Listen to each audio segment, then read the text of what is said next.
Hey, this is C&D channel. I'm Chris. This is MMA for you. I'm going to be doing my predictions for UFC 158. George St-Pierre versus Nick Diaz. Looks like a pretty good card overall. I mean, we got well, the main card has 3 really good fights, and then like the Camozzi ring fight and Fletcher versus Ricci. It's kind of head scratching why that's on the main card. Prelims are pretty good. You got Elkins is coming up. Jordan Mean, I'm really looking forward to watching. Really fun fight with Cruickshank versus Makdessi. Facebook prelims aren't too bad. You got guys like Dillashaw, Story, so overall a pretty solid card. Okay, let's get right to it. George Rush St-Pierre fights Nick Diaz. This is really, this is interesting in the sense that Diaz is coming off a loss, and quite honestly, like Johnny Hendricks deserves to fight more than Nick Diaz. However, so it's going to make more money. This fight, man, there's some good hype behind it if you listen to the conference call. George St-Pierre didn't look like he lost a step against Condit, and quite honestly, I think that this fight will be very much like the George St-Pierre Condit fight. I think Diaz is better on the ground, but I always say this too. It's like at the highest level of like mixed martial arts, how many times do you see a guy submit someone from the bottom? Yeah, Diaz is really good. He's good at sweeps though and causing scrambles, but that's really hard to do against George St-Pierre, whose top control is just really good. Stand-up's interesting. You got Nick Diaz with his boxing style and that Stockton slap. I can see George St-Pierre utilizing mainly inside leg kicks a lot and utilizing his jab.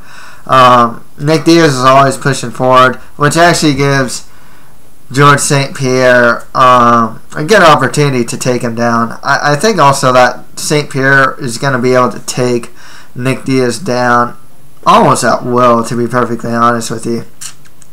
Don't see a finish happening in this fight though. But yeah, I gotta go George St-Pierre to win this. He's great everywhere. His top control, Brazilian Jiu-Jitsu, wrestling, or his defense in Brazilian Jiu-Jitsu, his takedown defense, his wrestling, his stand-up, his jab, and everything's solid.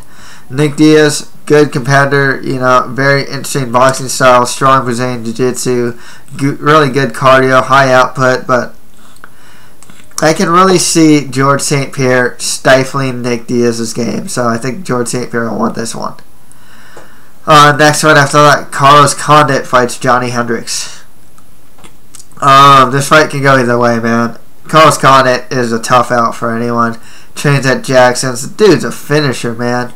Out of 28 wins, only out of 28 wins, 13 of them are by KO or TKO and 13 are by subs. This guy's cardio is really good. His kickboxing's good. His really good kicks. His Brazilian Jiu-Jitsu is really solid as well. He's really strong off his back. Just a guy that's really tough to finish. One thing that's been noticed about what Condit does, he's never actually shown the best takedown defense. I always found that's one of his biggest weaknesses.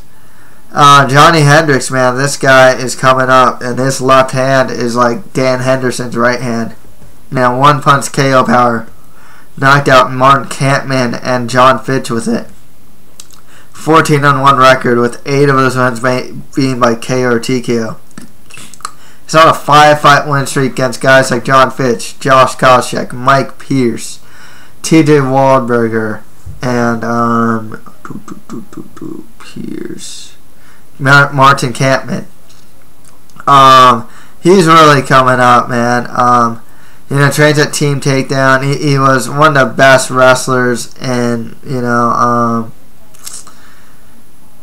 like the NCAA. He moved on to MMA and is doing very well here. Showing a pretty good chin as well. This is a tough fight for me to call though, just because as good as Hendricks is, and I think he'll win, and how much power he has, I think he's still very flawed in a way.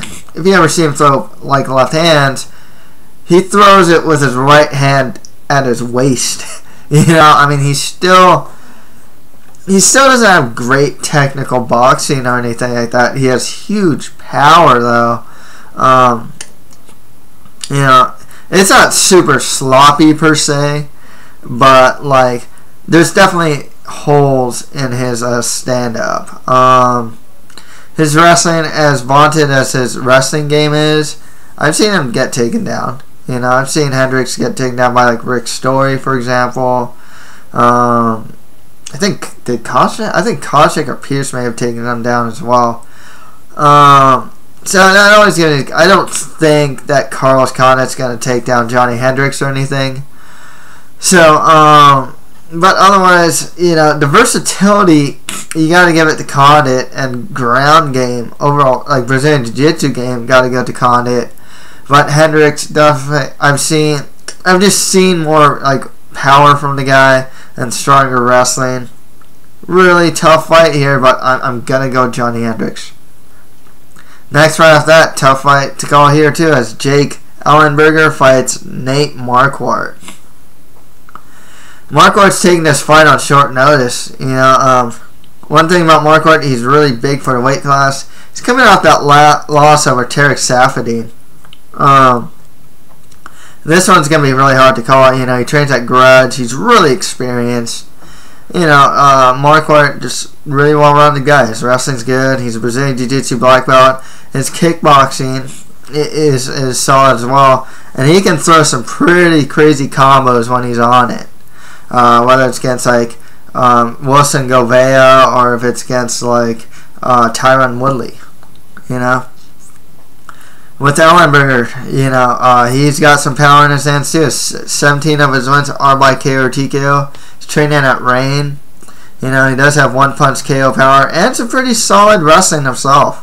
His takedown defense is solid, and his ground and pound is really pretty vicious as well. Showing good knees too. You got to see his knees in like the Jake Shields fight, for example. One thing that always hurts Jake Ellenberger is his cardio. You got to see it in like the Diego fight or like the Martin Kampmann fight. It's like this guy's cardio isn't that great. And with Nate Marquardt, I mean, he went 4 rounds with Tyron Woodley, you know, and he went 5 rounds with Tarek Safadine. He was getting his leg beat up, but he wasn't looking visibly tired. So he can definitely go to rounds. So, you know, with that said, I'm going to go with Marquardt in that sense, just because I think he can, you know, Ellenberger just hasn't shown the greatest cardio. Marquardt has shown good cardio.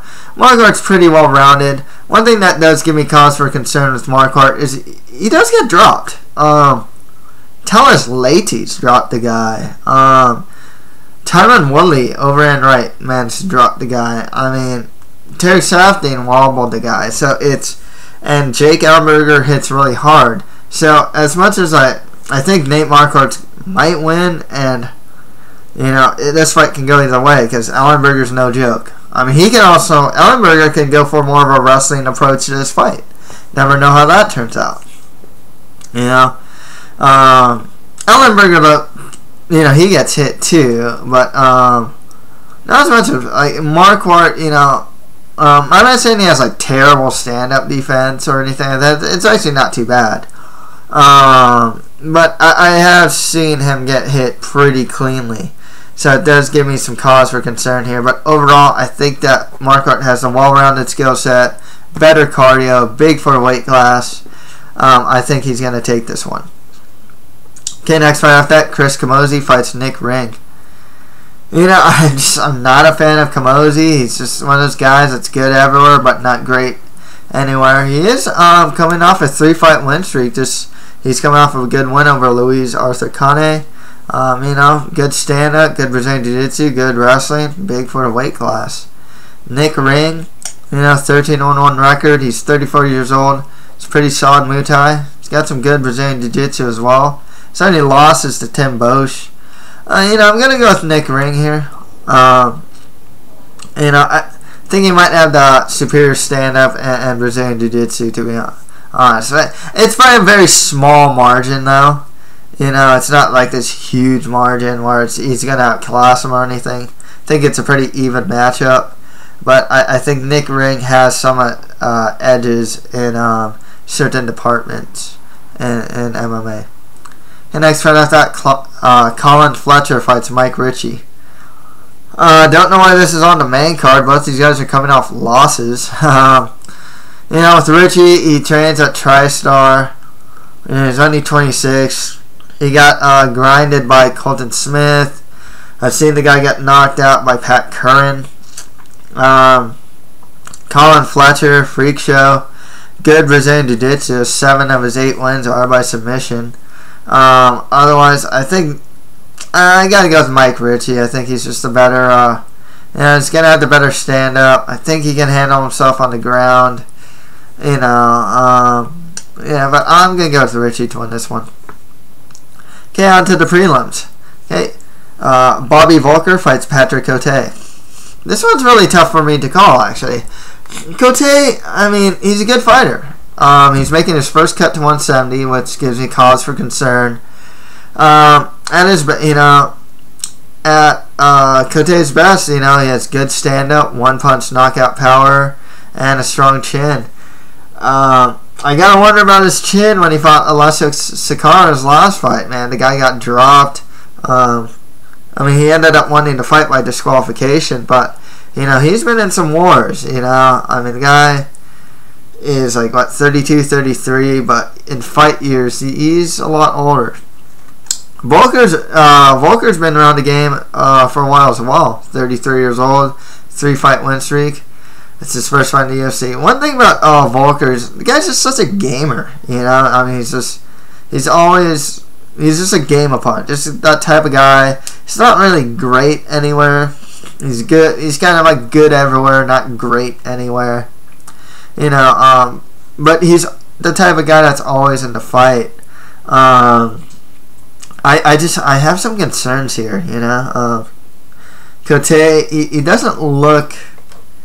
He hasn't been looking great lately. You can look at the Kung Lee fight.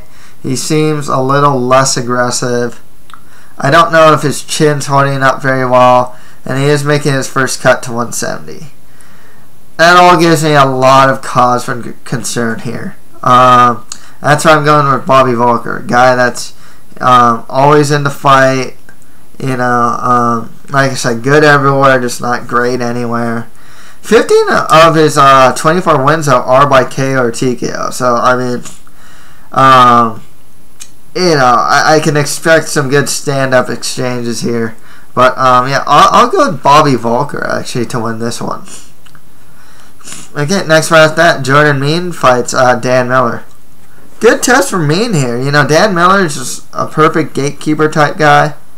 Also, that a guy that's like good everywhere, but not really great everywhere. But he's tough and gritty, good chin, you know, good wrestler, good striker. Really strong Brazilian Jiu-Jitsu, especially his guillotines though.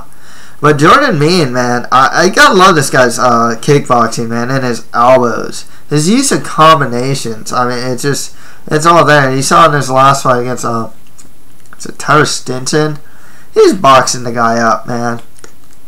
You know, his stand-up is really strong against the male cyborg. You know, I mean, he beat the guy with standing elbows. He's beating guys like Marius Saromskis.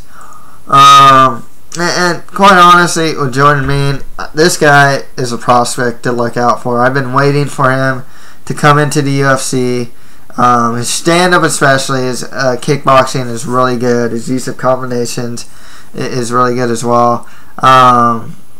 You know, his ground game, I mean, he does have 7 submission wins, but 4 losses by submission.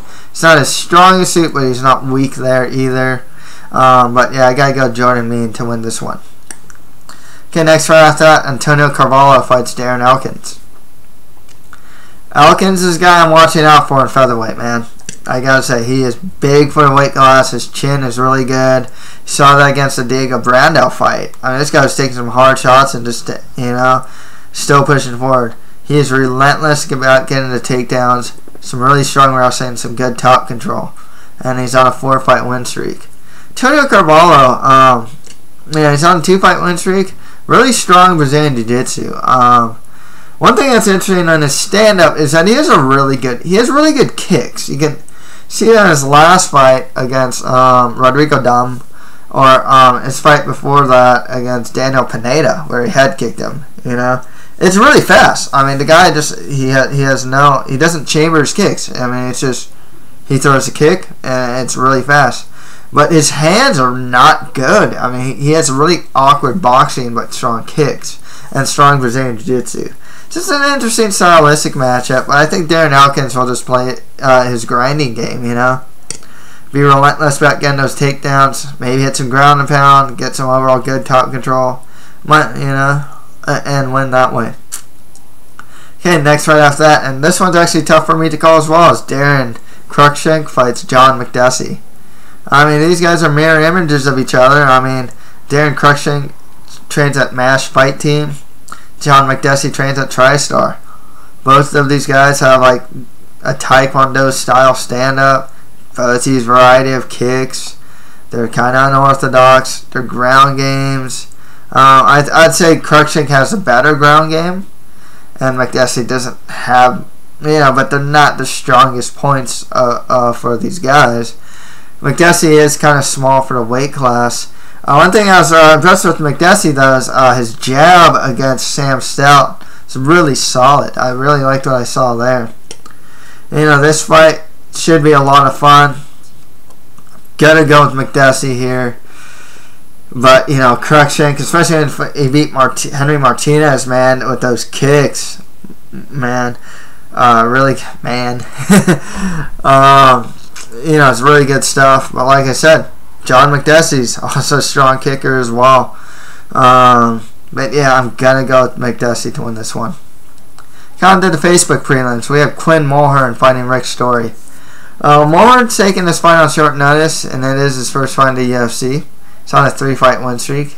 Strong Brazilian Jiu-Jitsu, really good into strangles and good off his back. Rick Story, though, really aggressive, pushes forward. He'll throw a lot of. He's big for the weight class. He's gonna throw a lot of body punches. He kind of just ducks his head down, pushes forward, hits a lot of body punches, and will try to go for the takedown. One thing that's interesting about Rick Story, though, is he does have a wrestling base, but his takedown defense is not very good. I think he's been taken down by every one of his opponents in the UFC. Regardless, I think Rick Story is going to win this one. Okay, next right after that, TJ Dillashaw fights vsTamura. Tamura, I remember the guy, he knocked out Tiquan Zhang. Some pretty good stand-up, but he's trying Dillashaw, man. This is a tough fight. Dillashaw is a good prospect, 27 years old, 2-fight win streak, trains at Team Alpha Mile, really strong wrestling, good ground and pound. He's always pushing forward. Stand-up's getting better, but his strength really is in the wrestling, top control, and ground and pound. I expect TJ Dillashaw to take this. Next right after that, we have Johnny Eduardo versus Yves Dubuin. Well, Eduardo, 26-9 record. 13 of those wins are by sub. He has 7 losses by sub. He's 34. Trains at Nobu. His striking is improving. He did beat Jeff Curran in his, I don't know his last fight, but he showed good improved striking there. He's always had good Brazilian Jiu-Jitsu as well. Yves Dubuin, though, his kickboxing is really strong and technical. He'll do spinning kicks as well. Trains at TriStar. His takedown defense is improving. His kicks are good. And his overall grappling is improving. So I'm going to go with Yves Dubuin to win this one. And finally, this fight's actually pretty hard for me to call, as Ruben Duran fights George Roop.